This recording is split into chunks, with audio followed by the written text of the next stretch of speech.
Oudada. Je suis algérienne de naissance. Je suis fille de martyr. Mon père a été fusillé par les Français. J'étais moi-même une militante pour l'indépendance de l'Algérie avant de venir ici. Je suis venue ici, donc, pour les fêtes de l'indépendance. J'étais déjà là. Et je suis repartie, je suis revenue ensuite avec mon mari pour habiter, travailler. Et j'étais là en 1962. C'était vraiment le début de Nouakchott et de l'État moderne. Je suis fonctionnaire, je suis à la retraite, je suis fonctionnaire mauritanienne. Ma carrière a été au service de la Mauritanie, qui est devenue mon pays. J'ai servi dans plusieurs endroits et en particulier, j'ai été secrétaire générale du ministère des Affaires étrangères. On n'en parle pas, mais je suis une des premières femmes qui a eu une haute fonction dans les rouages de l'État, de l'administration. Et surtout, j'ai dirigé l'École nationale d'administration pendant 7 ans et j'ai formé les cadres les plus compétents de la Mauritanie, qui malheureusement maintenant arrive à la retraite. Actuellement, le ministre de la Défense est l'un de mes élèves.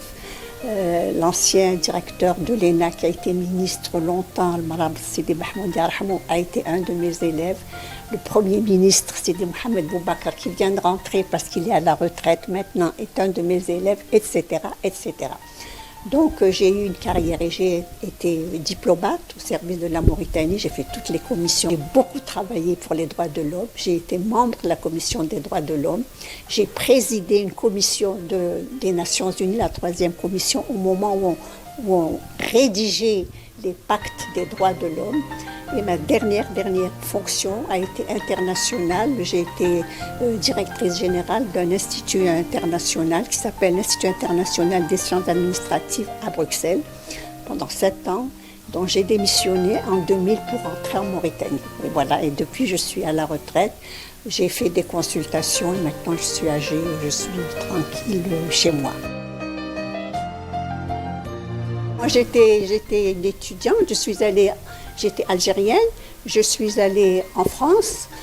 J'ai été accueillie à l'époque par une très grande dame qui s'appelle Germaine Tillion et qui est maintenant au Panthéon. Donc j'habitais chez elle et parce qu'elle m'a accueillie, parce qu'elle m'a aidée à sortir de prison. J'ai été arrêtée et grâce à elle, je suis sortie assez rapidement de prison et en sortant, elle m'a accueillie chez elle. J'étais donc étudiante. Très malheureuse de n'être pas dans mon pays, de trouver le froid, pas le soleil, etc. D'être peu de gens, Paris, la grande ville, que j'adore maintenant, entre parenthèses, mais à l'époque, non. Et c'est là où j'ai rencontré à l'université un Mauritanien. Et j'étais très étonnée parce ce Mauritanien-là, c'était pas encore Abdallah Oudada. C'était très bien habillé, tout ça, mais il me dit qu'il est nomade. À l'époque, les nomades, pour nous, c'est des gens, pas le sommet, au contraire. C'est les gens, quand on fait les moissons, et là, quand ils viennent ramasser, etc. Donc, ce ne sont pas des gens estimés. Alors, quand il m'a dit qu'il était nomade, j'étais très surprise. Et j'ai dit, ah bon? Et alors, il me dit, comment, toi, une Algérienne, tu ne sais pas que la Mauritanie, c'est un pays nomade, grande civilisation? J'ai dit, ah, je vais connaître. Je lui ai dit, présente-moi d'autres Mauritaniens. Et il m'a présenté plein. Et après, il y a eu parmi eux Abdallah Oudada. Abdallah Oudada, c'est lui que j'ai choisi. Et donc, je me suis mariée en étant étudiante. Et on a fini nos études et on est rentrés. Donc, on est rentré en 62 et je suis venue mariée. J'étais mariée depuis quelques jours au fait de l'indépendance parce que Abdallah Arhamou était secrétaire général de l'association des étudiants, donc il était dans la délégation. Et comme j'étais sa femme et qu'on aimait bien l'Algérie à l'époque, l'Algérie combattante, l'Algérie qui luttait pour l'indépendance, ils m'ont mis aussi dans la délégation. Et je vais vous raconter, le jour de l'indépendance, j'étais assise et quand le président de la République a parlé, il a fait son discours en français dans la grande salle là, qui est maintenant les archives. À un moment donné, il a dit, au moment où nous célébrons, etc., nous avons une pensée pour nos frères algériens, tata. Et moi, je me suis mise à... Et derrière moi, il y avait des militaires français. Après le discours, nous avons, nous les étudiants, distribué des tracts. Pas méchants, mais les étudiants ils sont toujours un peu agités. Et moi, je distribuais. Et le Français est venu m'arrêter. Donc, j'ai fait une entrée, machallah, fracassante dans l'histoire de la Mauritanie. Quand je suis arrivée en Mauritanie, la Mauritanie, en fait, c'était un choc. Parce que pour moi, il y avait du sable. J'étais habituée à la verdure, à l'eau, aux oiseaux, etc.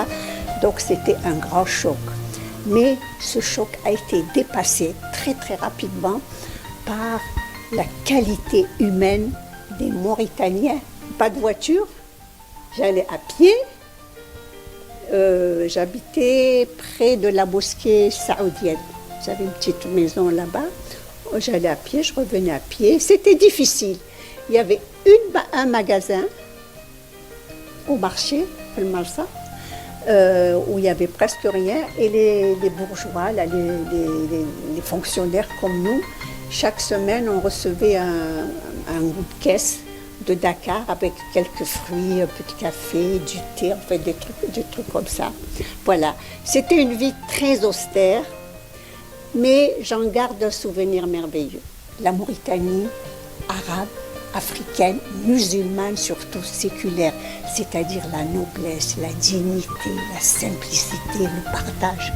Et ce qui m'a frappé, c'est, si vous voulez, il y avait pas mal de Français qui étaient des assistants techniques dans les ministères, et ils apportaient bien sûr les techniques, la modernité, mais les Mauritaniens leur donner des leçons de valeur, de civilisation, de spiritualité, d'humanisme.